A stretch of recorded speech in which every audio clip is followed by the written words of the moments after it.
Welcome to Evolve. My name is Brandon Stover, and I believe that evolution of the world requires evolution of the individual. I believe entrepreneurs are consistently changing that world, and we always will be. So with this show, I will bring you the people and ideas with tools necessary to hack your growth in your business and your life. Together, let's ask the world's biggest question, build businesses to solve them, and live happy and fulfilling lives in the process. It's time to evolve. Hey everyone, welcome to Evolve. Today's guest is a founder, entrepreneur, author, speaker, and teacher, and a leading voice in the tiny house movement that has come out from the fringe to national prominence with reality TV shows and millions of posts on Instagram. With a combined social community following of over 78.1 thousand people, it's not hard to see why he is widely recommended by tiny house experts as a go-to source for planning a successful tiny house. However, his journey to a 200 square foot house and achieving the life and career he longed for was anything but obvious. Finding himself in his late 20s, working a 9-to-5 in corporate America, unfulfilled by life, he craved a more flexible lifestyle where he was not chained to a cubicle desk all day. After taking a month-long sabbatical from work, going on an 800-plus mile bicycle tour across multiple states, and couch surfing, tent pitching, and crashing a few tiny homes along the way, he made a decision to embrace the tiny house lifestyle, quit his job, and built his tiny house on wheels. Since 2012, his determination, hard work, and blinding commitment to having freedom in work and life has led him to educating thousands of tiny house hopefuls everywhere, answering the big questions about tiny houses and planning each system. His flagship resource, Tiny House Decisions, has been highly recognized by tiny house experts as a must-read book, and his podcast dives inside the heads of tiny house luminaries and everyday tiny house dwellers so you can plan, build, and live the tiny house life you've been dreaming of. He's also been featured in Forbes, the Boston Globe, Yahoo, Design New England, and dozens of home publications and tiny house podcasts. Sharing his passion with other tiny house dwellers, he has spoken at the National Tiny House Jamboree, Dwell on Design, and the Tiny House Conference. I'm honored to welcome founder of tinyhouse.net, author of Tiny House Decisions, Tiny House Parking, and Color Me Tiny, and a man who once got pulled over for his tiny home roof clipping a sagging utility line, and a police officer finding it so intriguing that he let him go, Ethan Waldman. Wow, thanks, Brandon. That's a great intro. It's great to be here. Absolutely. Well, I'm very excited to dive in. Tiny homes have really been something that has taken off in the last few years. Many people are intrigued. And you've lived in one over 6 years now. So how has your ideas and love for tiny homes changed since 2012? Well, I would say that my relationship to the tiny house movement has changed and evolved over that time. You know, from the place where I was that you kind of mentioned in the intro, you know, working the corporate job, feeling kind of unfulfilled and just like that there was something else for me out there. Mm-hmm. You know, when I first found tiny houses, they felt like a real it seemed like such a great opportunity. It seemed like the exact right thing for me at the time, because my monthly expenses in terms of my rent the rent was the highest thing. And Right. so I realized that if I could, own my own little house outright, that would give me a lot more freedom to fail, freedom to, try a business, try consulting, try whatever without, needing to have a huge emergency fund, a huge runway. Mm-hmm. So, when I made the leap, that's where I was with tiny houses. And, to continue the story, it took a lot longer to build it than I thought it was going to. I went in just a complete novice.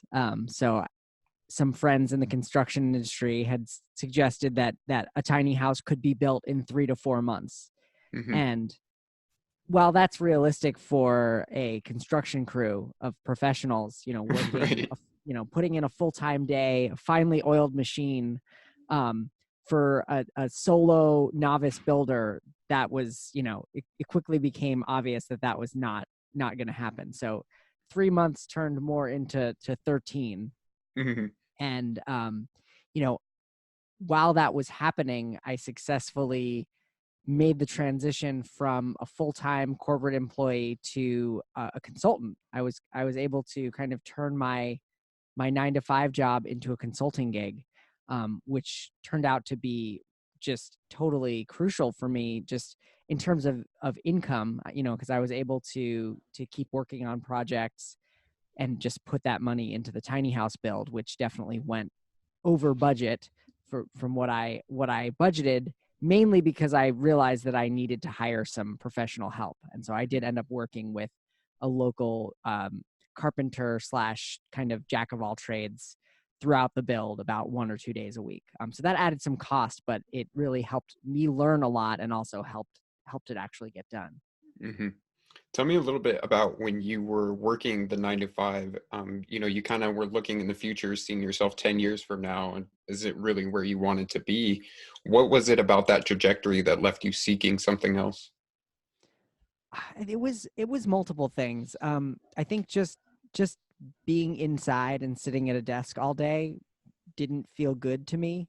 I love the outdoors. I love to ski and hike and bike, and it just always irked me, sitting in the cubicle, not even near a window, but just like Yeah. walking by a window and seeing how gorgeous it was outside. And I mean, I live in Vermont, and I think it's one of the most beautiful places in the country. And so it's even, it's not like I was looking out on a strip mall. I was looking out Right. like on a gorgeous mountain, like packed with snow, and just kind of feeling like, I've got to figure out a way that I can reorganize my life so that I can prioritize these things a little bit more, or reprioritize. Hmm. What was it during the bicycle tour that kind of opened your eyes into taking that jump? The bicycle tour is kind of an interesting footnote for me. While I was, so it was, for those listening, if you ever see a group of 2 or 3 people cycling down the side of the road and their bikes are just laden with yellow, usually bright yellow bags, hanging off the bike, that's bicycle touring. So you're carrying all of your clothes, food, tent, everything, you're carrying it on your bicycle. It's like backpacking on a bicycle. And, you know, people kept coming up to me, well, I was with my cousin Dan, who I'm very close with. People kept coming up to Dan and I saying, "Oh, this is," asking us where we were going, what we were doing, and we'd explain. And they would say, "This is going to be such a life-changing experience for you. This is amazing. Your life is going to totally change." And I kept, like, on the bike tour being like, "Well, I don't feel like my life is changing. I feel Yeah. really tired, hungry." But it wasn't until I got back, when I got home, that I realized it wasn't that my life had changed. It was that I had changed. Mm, After being kind of self-sufficient for 30 days and also just living with such a small selection of possessions, that had been very carefully selected, but really feeling like I had everything I needed, you know, the life that I left and then came back to, it felt foreign to me to return to a house full of stuff. mhm. Um, and so the bike tour is kind of what maybe planted the idea in my head that I could be happy living with a lot less stuff. Mhm. Yeah, when you kind of had that realization and set your eyes on the goal that you had for a tiny home, you went into what you and your wife now call hobo mode, which was basically Yeah. saving everything you could to make it a reality. So tell me about the dedication that you had to make this happen. Yeah, I'd never been that great at saving money. I wasn't like reckless, but it wasn't until I had a real goal, just something that felt really important and really tangible, that I was able to actually follow through on, like, radically saving money. Um, so yeah, it was just a matter of, not going out to eat very much or at all, or, not doing extraneous shopping, just trying to save money anywhere that I could.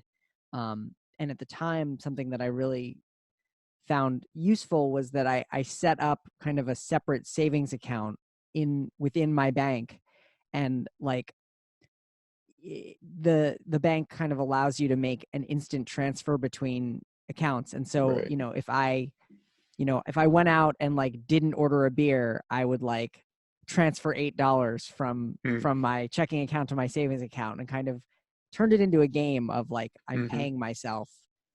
I'm paying for this tiny house each time that happens. And after the tiny house, I found an awesome software called You Need a Budget, or YNAB, Oh, um, which I've used for years now, and I wish that I had had it before and especially during the build, because I didn't do a great job of tracking my costs through the build. And I think that if I had been using something like YNAB, I really could have potentially not spent as much on the build, or at least had a better handle on where I was financially. yeah, we also use YNAB for our savings, and there's something empowering about having a goal that you set for yourself. And as you mentioned, it's kind of like paying yourself rather than paying somebody else. So it's really Yeah, paying your way towards your dream. absolutely. During this time, you had mentioned that you were transitioning to being a consultant, working as an entrepreneur, a technology coach. How has living in a tiny home empowered you as an entrepreneur? Well, I think that just the big reduction in living costs enabled me to experiment a bit more, and not put too much pressure on the new business to Hmm. to have to be able to cover the monthly nut right away, Right. because the monthly nut was a whole lot lower.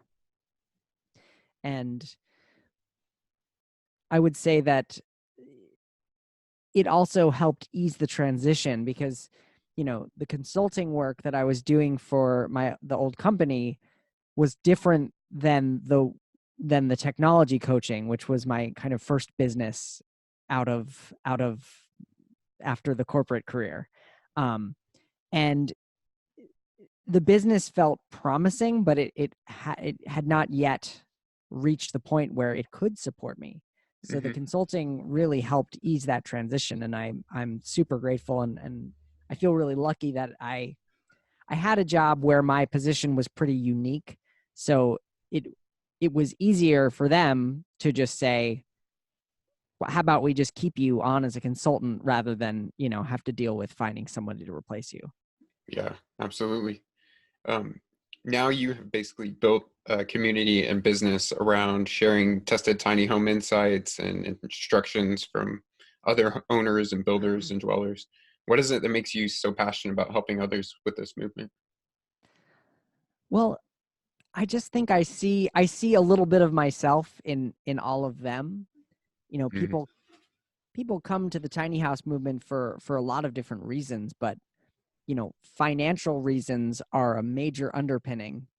Whether it's someone in their 20s who wants to own their first house, or increasingly now, people who are reaching the age of, or the age where they would like to think about retiring, and realizing that a tiny house can really stretch out the money that they do have. Um, Sorry, what was the question? Just why you're so passionate about helping others with this. Yeah, so I see myself in them. It's very rewarding. I mean, there's nothing better than, getting an email from someone, a year or two after they've purchased your ebook, saying, look, here are pictures of my tiny house. Like, I Right. started off on one of your webinars, or I started off by, buying tiny house decisions. That's super rewarding. And just it's a topic that I've found, you know, that I can stay interested in. Hmm. Just staying involved in the tiny house movement, because I only built my one tiny house. I'm not a professional tiny house builder. And so, you know, through writing and blogging and self-publishing the books, and now more recently through hosting a weekly podcast about tiny houses, um, it's helped me stay in touch with the movement. And just um, there's a lot there. There's a lot of cool things happening. Yeah, I think a big element too, you mentioned seeing yourself in these other people and helping them realize what they're dreaming for. For many entrepreneurs and people coming into the tiny house movement, financial freedom is a big driver. And I think a tiny home is a way that you can realize that a lot faster than you think you could. Absolutely. And so, how's this been true for you? Well, I mean, I would say that I was able to, when the consulting work, you know, all consulting, I feel like, has its kind of natural life cycle. Companies go through good periods and bad periods, and it, usually when for a bigger company, when they have a bad quarter, or the leadership changes, the first thing to go is like, all right, fire the consultants. Like, Right, right. they're very expendable. And I had seen the writing on the wall that this was happening, but you know I I didn't love the work anymore, the consulting work. And when, it was clear to me that things were kind of drying up, I didn't have to go and hustle for more work that I didn't want to do.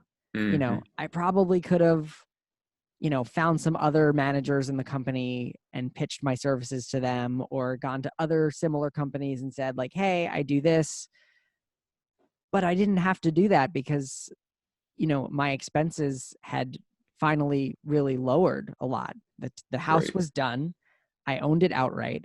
I had an amazing parking situation. So I was basically trading some technology coaching hours per month for a free parking spot for the Oh, tiny very house. nice. So, my rent and utilities dropped from something like $1,500 a month to close to zero. I mean, Hmm. heat does cost something in the tiny house, but call it $100 a month averaged across the year for heat, electricity, and internet at the tiny house. And that's about it. Yeah. I think one of the cool things is in the movement and kind of the community around of tiny homes, there is this sort of return to like a bartering system. Like I have a skill set, you had technology coaching. This other person has a place for you to park your tiny home, and you're able to trade those things without necessarily having to use money as the in between of that. Yeah, and you see that a lot in the tiny house movement. um so there's this woman, Dee Williams, who's kind of the one of the pioneers of the tiny house movement. And she actually lived in the backyard of an elderly woman for years and years. And the woman whose yard she parked in just really wanted some companionship and Right. someone that she could interact with and help. And Dee ended up helping her, driving her to doctor's appointments and those kinds of things. But it was a beautiful relationship where each person was getting something that is hard to find. Hmm. Yeah, there's a huge element of community inside the tiny house movement. And one of the things that when you started building yours, you were kind of sharing what you were doing and building a community for yourself, and eventually kind of turning this into an income stream for yourself as well. Yeah, and that was not something that I expected would happen. But basically, my tech coaching business, which was called Cloud Coach, it was doing okay. Basically, I love technology. I'm a good teacher. I'm patient. I'm good at explaining things. And so what I really wanted to do was coach small businesses on how to use the technology kind of in their businesses to better serve them. And what I found was, um, the businesses and people who were able to pay me really just wanted me to do it for them. They Mm, didn't want to learn it. They wanted it to be done for them. And the people who wanted to learn usually couldn't pay. And so, right. you know, there was a lot of bartering, a lot of barters going on. Unfortunately, you can't pay your bills, however small they are, Right. with free yoga classes. Um, so what I ended up doing, what I found that a lot of people needed was websites. And Hmm. so I started building websites for clients, but it wasn't kind of in my zone of excellence. It was something that I could do, but I never felt that strong about my abilities, Right. and I didn't really enjoy the work. And so I was kind of going down this path of like following the money in my own business, which is something that I didn't feel that great about. I didn't want to do websites. And so when I started building the tiny house, I registered a domain, thetinyhouse.net, and figured, like some people before me who had put out just amazingly helpful blogs while they were building, like blogs that I would refresh multiple times a day to see if there was an update, because they were like a month or 2 or 3 ahead of me in their builds, and they were like documenting the process for me. It was amazing. After the first like couple of weeks, I just there was no way I was going to keep up with the blog. I have immense respect for people who are able to document, intense projects and write about them while they're doing them. But that person is not me. So what I did instead is I just created a Facebook page building the tiny house, and I just started sharing photos of the build, kind of little updates that were much easier and quicker to post. Right. And by the time the house was done, the page had about 15,000 likes, just completely organically. I had done nothing to promote it. And I was getting questions all the time from people about, why did you choose this type of trailer? What did you use for heat? What kind of flooring is that? Like, what are those countertops made of? Just questions. And this was a time that there wasn't a ton there weren't reality shows. There weren't YouTube channels, really. There Right. just wasn't a lot of tiny house info out there. And so, I set out on writing what would become my kind of signature resource, Tiny House Decisions. Yeah, tell me a little bit about tiny house decisions and how you approach decision making, in the tiny home build, but then also you made some big decisions in your life, taking a jump into this. So how do you approach decision making? Sure. Well, for tiny houses, I'll start there. Tiny houses, though they're small, are, I believe, more complex than larger homes, because you've got all the same utilities, heat, hot water, air conditioning, cooking, just all these things shoehorned into a much tinier space. Hmm. And so fitting those pieces together really is a puzzle. And the decisions, I call it in tiny house decisions, snowballing decisions. So like something that you decided and built into your house 6 months ago is going to affect, for instance, what kind of heater you can put there now Mm. because of how much space you've left, or what pipes or what plumbing you've run to that area. And so I set out to create a really systematic approach to making these decisions based on my own experience and then further research. Just basically to say, okay, so you want to live in a tiny house. Like, let's figure out some really big decisions, big questions first, and then move from there. So it starts from, should you do it on a trailer or should you build one on the ground? Should you build it with help or should you try it yourself? It starts there and then progresses through the systems, like heating and plumbing, and then into the actual building techniques and Mhm. materials. And Do then you, finally it ends with living. do you take the same approach to your life and business when you're making a decision? I wish. I mean, I think that what's nice about a tiny house is that, as creative as you can be, and you can be very creative, there is a very well trodden kind of path now that you can follow about a build. Right. Whereas, in life and business, it feels less predetermined, I guess. And Hmm. the situations and the what goes into everything there's a lot more varied. But yeah, I would say that I try to what I learned from building the tiny house is to really think about the implications of a decision, not just right now, but trying to think further ahead and say, like, how is this going to affect the next project that I do and the next Mm, project after that? And I do try to bring that to my tiny house business, especially like when it comes to bringing new technology, new platforms, new things, new ideas into the business. mm, absolutely. Um, One of the things that I love about tiny homes is this downsizing mentality that you go through. Decluttering your environment, because I also find that it declutters your brain and gives you more mental capacity and clarity. How do you view owning things and crafting your environment for that?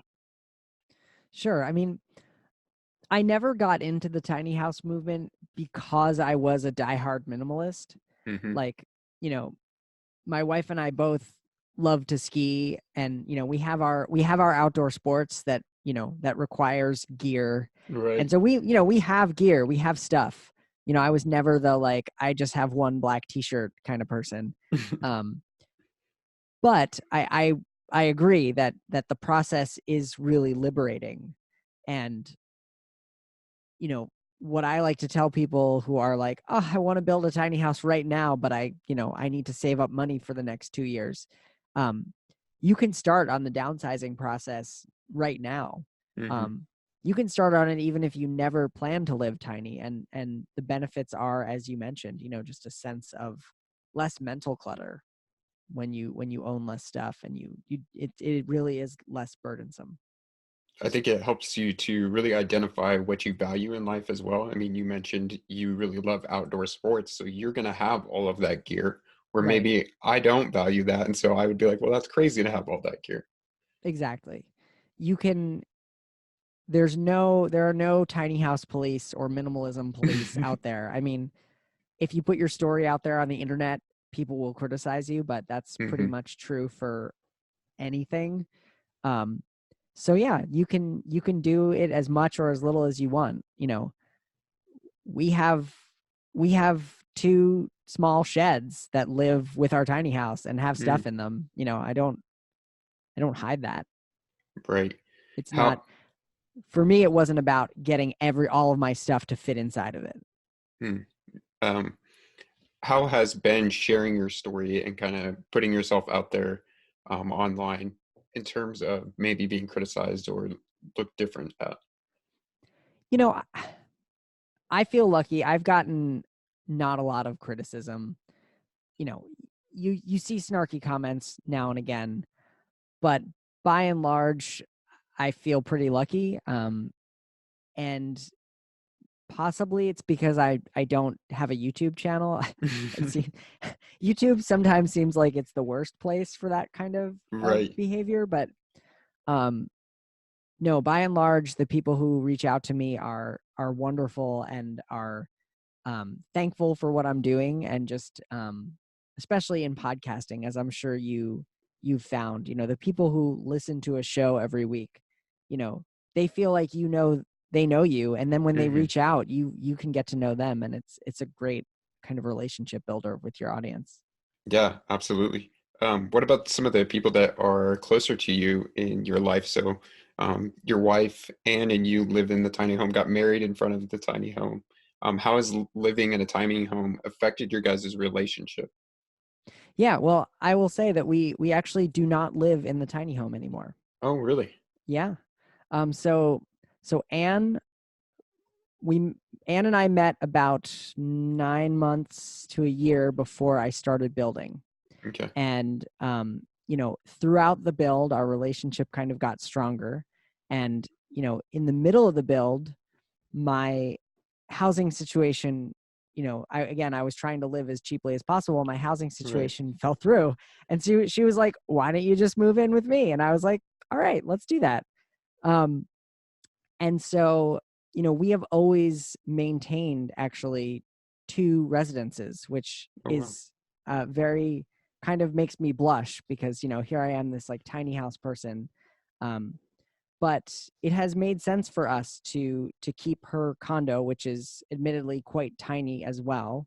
Um, that's kind of in the city in Burlington, Vermont. And then the tiny house is kind of out in the mountains, where we like to play. And Hmm. so we have spent long stretches of time at the tiny house, enough to say like we know what it's like to live there. And we certainly could live there full time if we wanted to. Unfortunately, the thing with tiny houses is they're not legal everywhere. Right. And so it's much easier to park out in the country from a legal standpoint than it would be to do it here in Burlington, which is where she happens to work. Hmm. So we kind of trade that. It's a trade-off. She's able to walk to work from where we live now, whereas the tiny house would be about an hour drive. And so there's like a lifestyle decision that we've made there. Absolutely.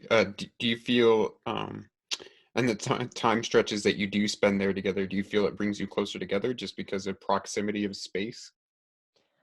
Definitely. I think that, we've always been good communicators and we talk things through. We're not the kind of couple that like goes silent for a couple of days after a disagreement.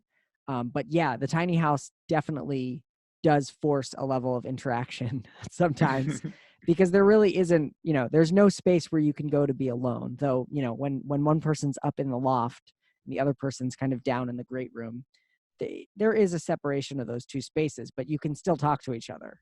Right. Um, if you really need space, then you have to go outside. Mm, yeah. Yeah. Family also seems to be a big value for you. You've visited them a lot, like as they're scattered across the country, and your parents even like let you use their backyard and barn for a construction site while you build. So, what were Yep. some of the things from your family or growing up that influenced you towards living this lifestyle in the future or being an entrepreneur? You know, my family was very supportive to me in doing this tiny house. Um, I think that there was definitely a period of time where it was a very fragile idea for me, where like if there had been someone in my life close to me who was like a major detractor, I might not have done it. I might Hmm. have been able to be convinced. Of course, as I built it and as it became more real, you know, the chances that I would have given up got much, much less and approached zero. Hmm. Um, but that's an interesting question. I think we spent a lot of time together as a family. We did a lot of these outdoor activities and things Hmm. that we loved. Another one for me is music. My family's very musical. I'm a lifelong musician, and after a brief stint after college, realizing that being a professional musician was a really hard road and led me to kind of not enjoy music when I felt like it needed to pay the bills. That was another thing that I just wanted to have more time to be able to do, is to play music and write music and record music and all that stuff. So I think that it wasn't like my parents were crazy, like, you must become an entrepreneur. They'd be proud of me no matter what I'm doing, as long as I'm happy. But I think that the way I grew up, getting to do these fun outdoor things, getting to play a lot of music, with the stark contrast of like, wow, a corporate 9 to 5 doesn't feel like it leaves much time for that richer outside life. Hmm. Kind of the contrast between the two just led me to entrepreneurship, and kind of like, well, this is how I have to do it if I want to live that kind of life. Absolutely. There also seems to be an appreciation for um, creativity, for art. You're a writer. You talked about being a musician. My background is actually in design. I got a master's in architecture and worked 3 years in architecture before I became a entrepreneur. So I still have a deep appreciation for that. And you actually worked with an architect and really focused on like the finishes and craftsmanship of your tiny home. How does having like a beautiful and well-designed space empower you and your life? I think having a well-designed space is a luxury. and it doesn't have to be big to have it feel relaxing. The tiny house has a ton of windows, so it's just the natural light inside of the space is amazing. And I think that humans need more light, more natural light than we get. And so getting to go to the tiny house is so relaxing. Usually Anne will say it to me, or just I'll say it to Anne, like, oh, it's so great to be here. We sleep so well. It's quiet. The space does have its quirks. I mean, there's no perfect design for a tiny house space. There are compromises. There are times when we wish we had more space in the tiny house. I would be lying if I said it's perfect. It's like, it's giant. It meets all of our needs. Yeah. But I think learning to live with those trade-offs is part of the reward of living tiny. And it's also why it's so important to do a good job planning it, because it is harder to rearrange and expand. Do you feel a closer sense of ownership having it designed, and then also you took part in the building process? Yeah, absolutely. It's again a luxury to be able to walk into a space and say, this was designed for me, and I had I played a major role in the design. I was the client of somebody who designed this space for me. And then having built it, it's an amazingly rewarding feeling. Every time you look at it, it's just, it's something that you made. And so there's an enormous sense of pride. Yeah. Something that you also value a lot is, travel, the freedom of place, freedom of work, ultimately kind of aligning your life with this autonomy to do what you want every single day. So why is this important, and how can other people discover the values that they should align their life around? Yeah, I mean, I think that those things are important to me, but they aren't necessarily important to everyone else. And I think that the stress should be on discovering what is important to you and then trying to do more of that, rather than following what's important to me.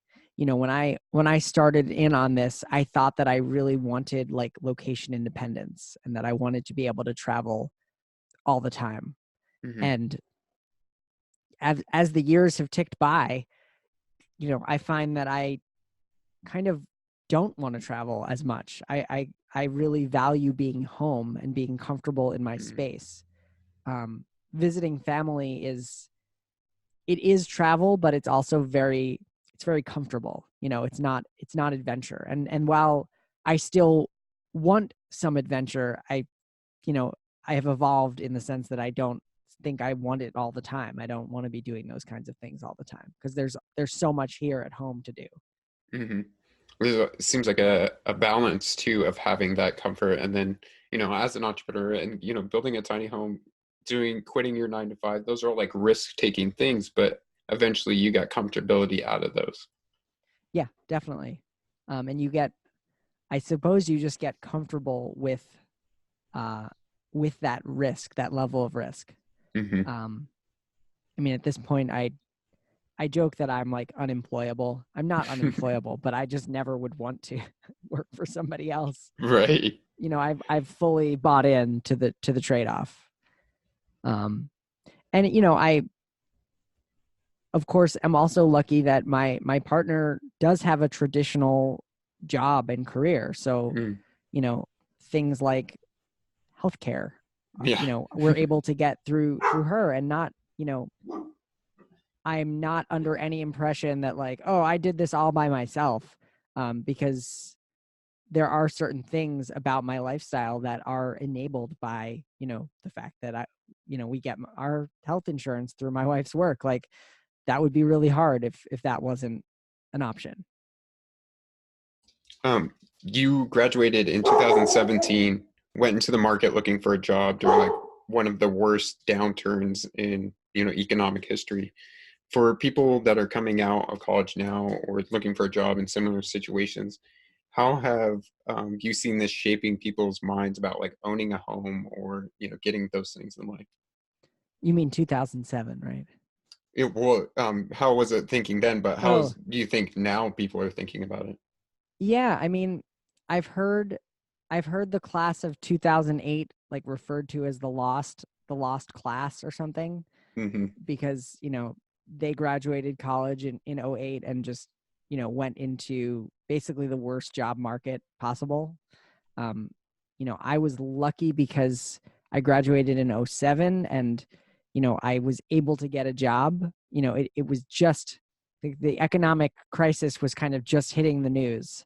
Right. Um, for those people of my age, I would say that, people were it kind of reshaped people's views of home ownership, and that, you know, a mortgage was not necessarily a great thing to kind of sign on the dotted line for. Mm-hmm. And, we kind of watched mostly as our parents, you know, you know, had their houses foreclosed or got, really tied up in a lot of bad debt. And so I think that that influenced my decision to want to build and live in a tiny house. Just this idea that I own it outright. There's no bank that's gonna, no interest rates are gonna change. No, I'm not gonna default on this and then have to give it up. Um, I think I think now, interestingly, like the group of kind of retirees who are interested in tiny houses, I think that's the fastest growing group of tiny house dwellers. Really? Um, yeah, I would, again, I don't have like actual data on this, but just based on, who buys my resources, who's a part of my membership community, um, I think that group is actually bigger now than the millennials. Mm-hmm. Why do you think that is?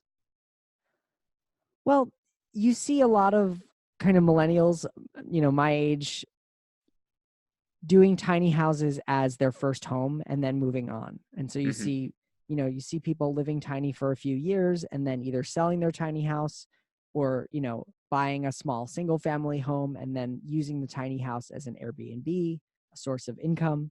And like, I have no problem with that. I never I never thought that I would live in the tiny house forever. My math was, if I could live in it for 3 years, then I would have paid off, I think it was even 2 years. It was 2 years when I started and 3 years when the actual costs, the cost went higher. But, after 3 years, I'd cover my expenses and it wouldn't matter what happened after that. The people who are going into this, for retirement, they're like, I want to live here for the rest of my life, or I want to live here until, they have to take me off to a home. So they're approaching it much less as a stepping stone and more as like, this is my forever home. Mm-hmm. What do you think the future of housing looks like, and how could we house a ever-growing population? Great question. There's a lot of really promising things happening when it comes to tiny houses. I don't think that tiny houses are the future. I think that they are absolutely part of the future.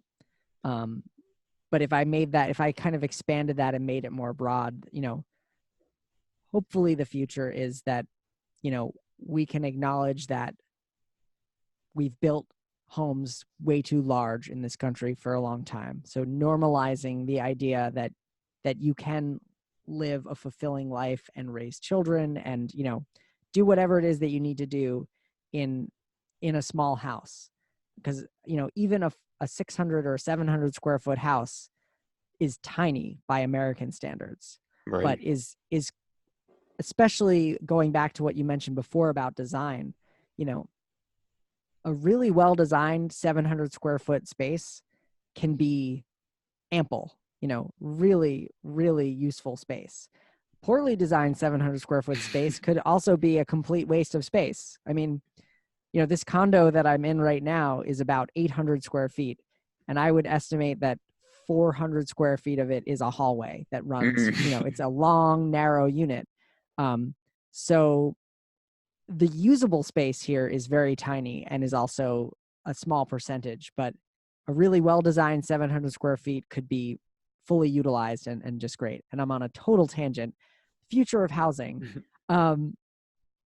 There are a lot of cities now that are coming around to tiny houses. Actually, just a couple of days ago, the city of Los Angeles passed an ordinance that allows a tiny house on wheels to be considered an accessory dwelling unit. Oh, that's awesome. And yeah, it is awesome. And so the big future of housing that I'm focused on is kind of utilizing empty space, behind our single family homes, in the yards, on empty lots. And the solution isn't just to have more developers who can come in with, millions of dollars to convert the old schoolhouse into swanky loft condos. Or, take the abandoned shopping mall and redevelop it as a mixed use, downtown space. That does have its place, but I think that housing tends to address the needs of those who are already kind of well off. Whereas, a tiny house on wheels, if you build it yourself, can be built reasonably for between $25,000 and $50,000. If you hire it out, if you buy a pre-made tiny house, you could spend anywhere from $50,000 to $120,000. I know there are parts of the country where you can buy a single family home for that much.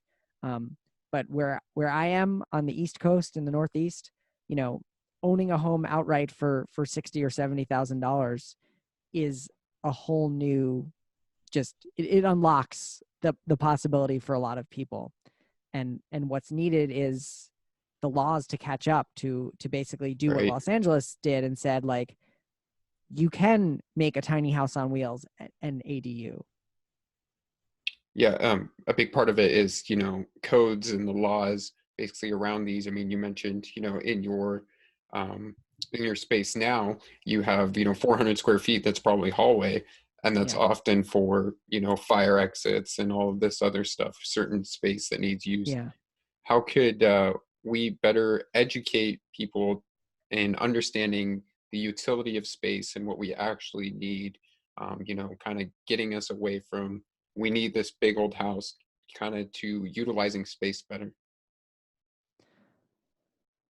Well, it's an interesting question. I think that we get caught in a trap of when we're shopping for homes. That is, we start thinking about the home as an investment. And that's not a bad thing, because that, I'm sure I've read some stats somewhere that, like, that is the most common investment for an American. That's the biggest single investment that people make. And that's usually what people are counting on to retire on, that, the increased value of their home. But the problem is that we start looking at it as an investment. And so that pushes us to buy what we think other people might want to buy versus what we think that we actually need / what we can actually afford. And so the tiny house movement is kind of flipping that, because a lot of people are doing this without taking out loans. So they're basically spending their savings to do a tiny house, which puts you into a much different frame of mind. It's not like an investment thing. It's like, how can I do this as reasonably, as cost effectively as possible, but also how can I do this so that it will work for me, not for somebody else? Yeah, there's a huge element too of giving power to lower income people to enable them to have this. So how have you seen the tiny house movement or other housing situations kind of tackle that lower income or even homeless problem? I mean, frankly, I don't think the tiny house movement is doing that great of a job of it. Okay. Some of that is systemic, and some of that is within. Starting on the outside, that there still isn't really a great pathway to get financing for a tiny house. And even though tiny houses are much more affordable than traditional homes, coming up with 25, 50, $75,000 up front is not possible for a large majority of people. So, being able to afford a tiny home is a privilege in and of itself. Within the tiny house movement, there has been problems with inclusion, and just you almost see the same things that were happening in housing in the in the 20th century that worked to kind of create inequities and prevent minority people from buying homes. It's almost playing out again in the tiny house movement. And I've interviewed Jewel Pearson on my show, who is a woman of color who built a tiny house and has experienced a lot of racism and a lot of surprisingly not been accepted in the tiny house movement. And so there's work to be done on both the systems, the financing and the laws, but also within the movement, making sure that this is for everybody. There are some great nonprofits around the country who have built tiny houses for veterans, tiny houses for people who are homeless, people suffering with mental health issues. They're a great model, and there are a lot of really promising, applications there, because when you look at the nonprofit world and that kind of stuff, like the amount of money that gets spent is large. And so Right. a tiny, giving somebody a tiny home is actually not that expensive compared to some of the other services that are provided. Well, before I get to my last question, where can everybody find more about you and everything that you're doing? Sure. Everything is at thetinyhouse.net. That's where you'll find links to my podcast, which is Tiny House Lifestyle Podcast, Tiny House Decisions, and it's all there. Awesome. Well, my last question is, how can we push the world to evolve? It's a great question. I'm a systems nerd, so my answer to that question is that we have to look at the effects of our decisions, not just right now, but into the future, and thinking of what we do and the things that we build as part of a system rather than just alone. I think when you start thinking that way, your decisions change. And if more people can start thinking that way, then the world could potentially evolve. Awesome. Well, I love that answer, Ethan. Thank you so much for coming on Evolve today and sharing everything that you had. Thank you so much, Brandon. This was great.